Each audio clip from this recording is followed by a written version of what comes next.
Saviez-vous qu'il est possible de travailler avant 18 ans? Ça peut être intéressant pour vous, n'est-ce pas? Voire pour vos enfants. On voit ça ensemble dans cette vidéo.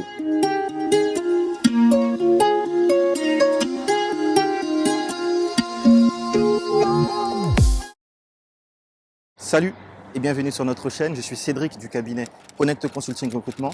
Et ici, j'aborde l'ensemble des sujets liés à la recherche d'emploi, au recrutement et à votre évolution professionnelle. Si ces thématiques vous intéressent, deux choses à faire. La première, abonnez-vous à la chaîne et activez les notifications pour être informé de l'apparition de toutes nos vidéos hebdomadaires. La deuxième, allez en barre de description et cliquez sur le lien pour recevoir gratuitement notre guide intitulé « Le guide du candidat idéal ». Sous forme de test, il se lit rapidement et vous permettra d'aborder plus sereinement vos recherches d'emploi et vos entretiens. Alors oui, la loi autorise les mineurs à travailler et ce, dès 14 ans. On fait une légère distinction entre les 14-15 ans et les 16-17 ans.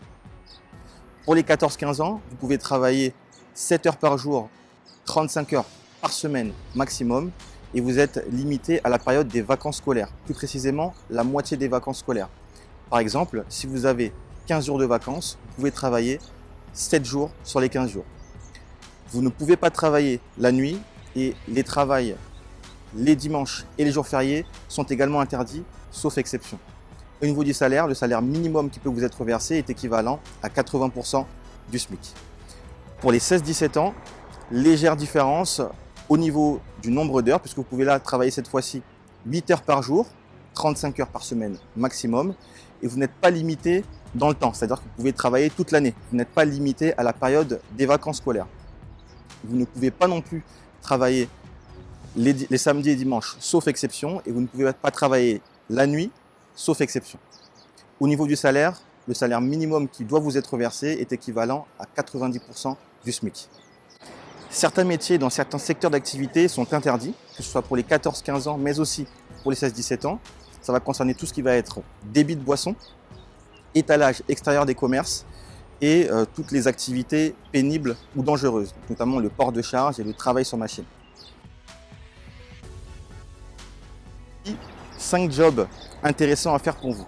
Alors oui, vous n'êtes a priori pas limité dans le nombre de jobs que vous pouvez occuper, mais dans la réalité, ça va être compliqué d'accéder à certains postes. Il y a pourtant 5 jobs qui, selon moi, sont plus simples d'accès pour vous.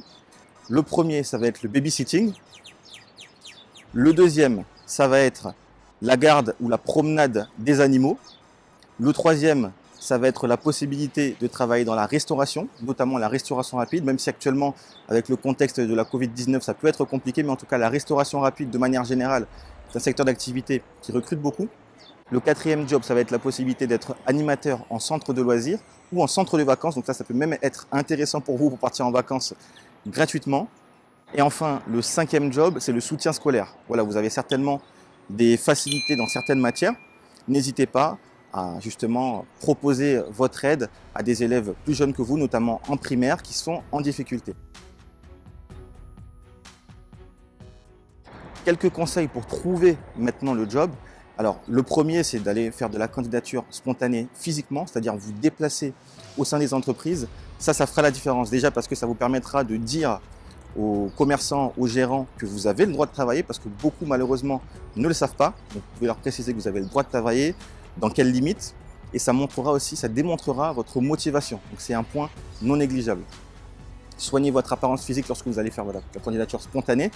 Vous allez en monde de l'entreprise, donc il faut avoir une tenue assez sobre. Deuxième conseil, ça va être tous les sites d'emploi et notamment Le Bon Coin. Il y a beaucoup d'annonces, notamment pour babysitting, qui sont publiées sur Le Bon Coin. Je vous mets en barre de description un certain nombre de sites spécialisés sur lesquels vous allez pouvoir trouver des postes. Troisième conseil, n'hésitez pas également à proposer vos services en mettant des petits mots dans les boîtes aux lettres de votre immeuble et des immeubles aux alentours. Vous vous présentez, voilà, votre prénom, votre nom. N'oubliez pas votre numéro de téléphone, très important, et votre adresse mail. Et puis vous expliquez que vous êtes mineur et que vous souhaitez avoir un petit job d'été ou un petit job pendant les vacances. Alors le fait justement de se présenter comme ça va vraiment attirer peut-être l'empathie de vos voisins ou des personnes en tout cas que vous allez solliciter. Et on a souvent envie d'aider quand on sait qu'on a un petit jeune entre guillemets qui recherche un petit job pour avoir un peu d'argent de poche. Quand on peut, on a vraiment envie d'aider. Donc n'hésitez pas à le faire. Soit vous l'écrivez à la main, ça fait un peu plus personnalisé. Ça peut être compliqué s'il y a beaucoup de boîtes aux lettres à remplir, mais en tout cas, soit vous le faites à la main, soit vous le faites à l'ordinateur et vous l'imprimez. Enfin, dernier conseil, n'hésitez pas aussi à vous rendre dans les salons de job d'été et job d'hiver. Là, vous trouverez directement des offres, on vous proposera directement des offres. Donc voilà, ça peut être aussi un super plan. Ben voilà, écoutez, j'espère que cette vidéo vous a plu, qu'elle vous servira, qu'elle vous permettra d'avoir un petit job d'été, voire pour les 16-17 ans, un job à l'année. Petite précision, pour le poste d'animateur en centre de loisirs ou en centre de vacances, il faut avoir le BAFA. Donc il faut avoir minimum 17 ans et passer le BAFA. Dites-moi en commentaire si la vidéo vous a plu. Si c'est le cas, n'hésitez pas à mettre un pouce vers le haut. Et puis moi, je vous dis à très bientôt. Salut!